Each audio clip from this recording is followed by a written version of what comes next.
Helicopter ಹೋಗಲ್ಲ. ಅದಕ್ಕೋಸ್ಕರ ಹೆಚ್ಚು ಮಾತಾಡಲಿಕ್ಕೆ ಹೋಗಲ್ಲ. ಇವತ್ತು ವಿಜಯಪುರದಲ್ಲಿ ಸುಮಾರು 800ಕ್ಕೂ ಹೆಚ್ಚು ಕೋಟಿ ರೂಪಾಯಿಗಳ ಅಭಿವೃದ್ಧಿ ಕಾರ್ಯಕ್ರಮಗಳಿಗೆ ಚಾಲನೆಯನ್ನು ಕೊಟ್ಟಿದ್ದೇವೆ. ಅವುಗಳಲ್ಲಿ 82 ಕೋಟಿ ರೂಪಾಯಿಗಳ ಉದ್ಘಾಟನೆ, 730 ಕೋಟಿಗೂ ಹೆಚ್ಚು ರೂಪಾಯಿಗಳ ಶಂಕುಸ್ಥಾಪನೆ ಕಾರ್ಯಕ್ರಮವನ್ನು ಮಾಡಿದ್ದೇವೆ. ಅದರಲ್ಲಿ ಮುಖ್ಯವಾದವು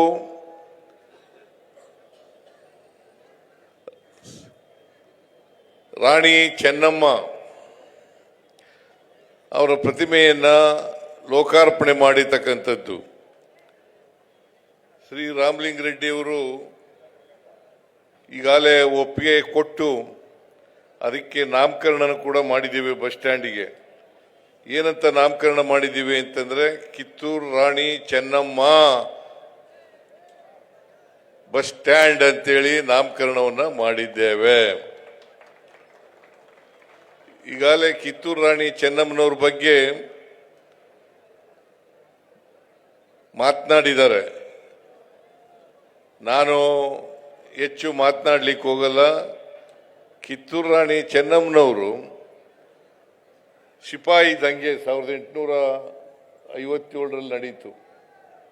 ಇದು 1924ರಲ್ಲಿ ಬ್ರಿಟಿಷ್ನವ್ರ ವಿರುದ್ಧ ಹೋರಾಟ ಮಾಡಿದ್ರು. ಅಂದರೆ 33 ವರ್ಷಗಳ ಮುಂಚಿತವಾಗಿಯೇ ಬ್ರಿಟಿಷ್ನವರ ವಿರುದ್ಧ ಹೋರಾಟ ಮಾಡಿದಂಥ ಕೀರ್ತಿ ಕಿತ್ತೂರು ರಾಣಿ ಚೆನ್ನಮ್ಮನವರಿಗೆ ಸಲ್ತದೆ ಅಂತಕ್ಕಂಥ ಮಾತುಗಳನ್ನು ಹೇಳಲಿಕ್ಕೆ ಬಯಸ್ತಾ ಇದ್ದೇನೆ. ಸಂಗೊಳ್ಳಿ ರಾಯಣ್ಣವರ ಸಾಹಸ, ಕಿತ್ತೂರು ರಾಣಿ ಚೆನ್ನಮ್ಮನವರ ಶೌರ್ಯ, ಮತ್ತೆ ಆ ಕೆಚ್ಚೆದೆ ಇತ್ತಲ್ಲ, ಆ ಬದ್ಧತೆ ಇತ್ತಲ್ಲ, ಇದಕ್ಕೋಸ್ಕರನೇ ಕಿತ್ತೂರು ರಾಣಿ ಚೆನ್ನಮ್ಮನವರು ಬ್ರಿಟಿಷ್ನವರ ವಿರುದ್ಧ ಹೋರಾಟ ಮಾಡಿ, ಛಲದಿಂದ ಹೋರಾಟ ಮಾಡಿ, ಕ್ಯಾತ್ರೆ ಅಂತ ಒಬ್ಬ ಬ್ರಿಟಿಷ್ ಅಧಿಕಾರಿಯನ್ನು ಸೋಲಿಸ್ತಾರೆ. ಆಮೇಲೆ ಎರಡನೇ ಯುದ್ಧದಲ್ಲಿ ಸೋಲು ಅನುಭವಿಸಬೇಕಾದಂಥ ಪರಿಸ್ಥಿತಿ ಉಂಟಾಗುತ್ತೆ. ಇದಕ್ಕೆ ನಮ್ಮವರೇ ಕಾರಣ ಅಂತಕ್ಕಂಥ ಮಾತುಗಳನ್ನು ಈ ಸಂದರ್ಭದಲ್ಲಿ ಹೇಳಲಿಕ್ಕೆ ಬಯಸ್ತಾ ಇದ್ದೇನೆ. ಬ್ರಿಟಿಷ್ನವರು ಈ ದೇಶವನ್ನು 200 ವರ್ಷ ಆಳಬೇಕಾದ್ರೆ ಅವರು ನಮ್ಮವರ ಸಹಾಯದಿಂದಲೇ ಎಲ್ಲ ರಾಜರುಗಳನ್ನು ಕೂಡ ಸೋಲಿಸಿ ಅವರ ಅಧೀನದಲ್ಲಿ ಇಟ್ಕೊಂಡು ಈ ದೇಶವನ್ನು ಆಳ್ತಾರೆ ಅಂತಕ್ಕಂಥದ್ದನ್ನು ನೋಡಲಿಕ್ಕೆ ಸಾಧ್ಯ ಆಗ್ತದೆ. ಕಿತ್ತೂರು ರಾಣಿ ಚೆನ್ನಮ್ಮನವರ ವಿಷಯದಲ್ಲೂ ಕೂಡ ಅದೇ ಆಗಿರ್ತಕ್ಕಂಥದ್ದು.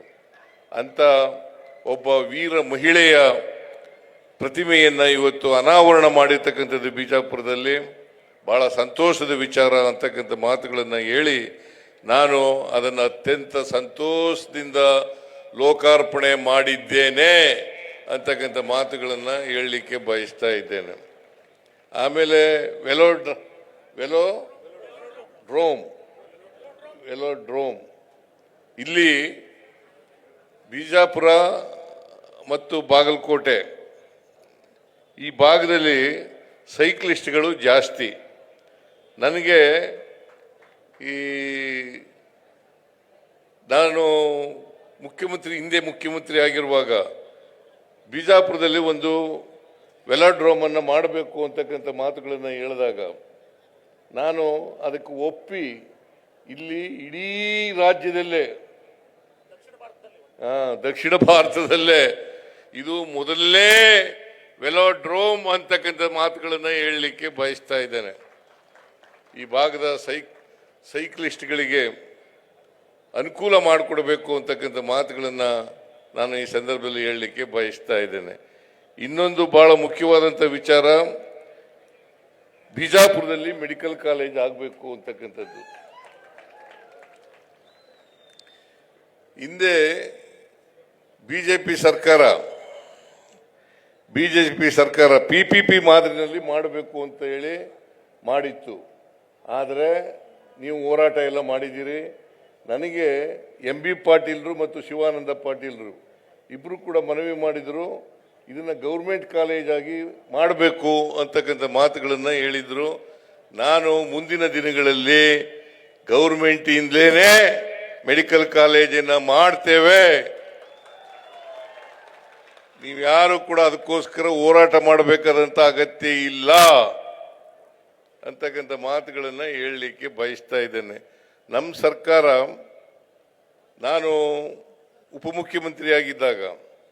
ಮುಖ್ಯಮಂತ್ರಿಯಾಗಿದ್ದಾಗ ಎಲ್ಲ ಜಿಲ್ಲೆಗಳಲ್ಲೂ ಕೂಡ ಒಂದೊಂದು ಮೆಡಿಕಲ್ ಕಾಲೇಜುಗಳನ್ನು ಮಾಡಬೇಕು ಅಂತಕ್ಕಂಥದ್ದು ನಮ್ಮ ಇಚ್ಛೆ.